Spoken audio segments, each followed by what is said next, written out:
আসসালামু আলাইকুম। একবার একটু থামুন। এই মুহূর্তে আপনি শ্বাস নিচ্ছেন, কিন্তু আপনি কি সেটা টের পাচ্ছেন?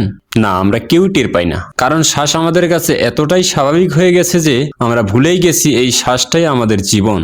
আজ আমি টাকা নিয়ে কথা বলবো না, আজ আমি চাকরি, কষ্ট, ব্যর্থ নিয়ে কথা বলবো না। আজ আমি কথা বলবো এমন একটি বিষয় নিয়ে যেটা ছাড়া আমরা এক মিনিটও বাঁচতে পারি না। সেটা হলো একটি শ্বাস। আপনি কি জানেন আজ সারাদিন আপনি কতবার শ্বাস নিয়েছেন? 100 বার? 1000 বার?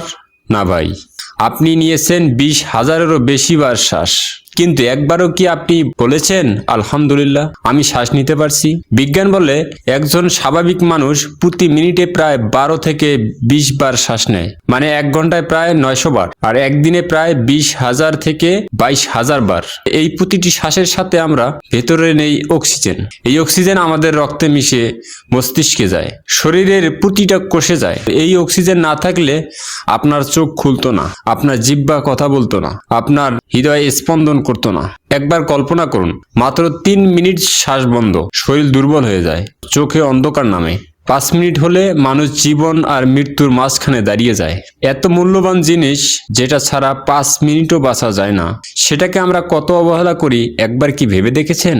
ইসলাম আমাদের শিখায় প্রতিটি শ্বাস আল্লাহর পক্ষ থেকে দেওয়া একটি নিয়ামত। আমরা ঘুমিয়ে থাকি কিন্তু শ্বাস থামে না, আমরা অজ্ঞান থাকি কিন্তু শ্বাস থামে না। কেন?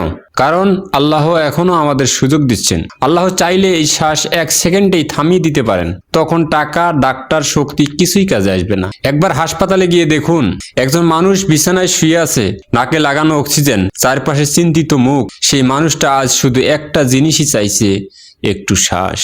আর আমরা বিনা দামে প্রতিদিন 20,000 বার শ্বাস পাচ্ছি, কিন্তু কদর করছি না। বিজ্ঞান বলে শ্বাস একটি স্বয়ংক্রিয় প্রক্রিয়া।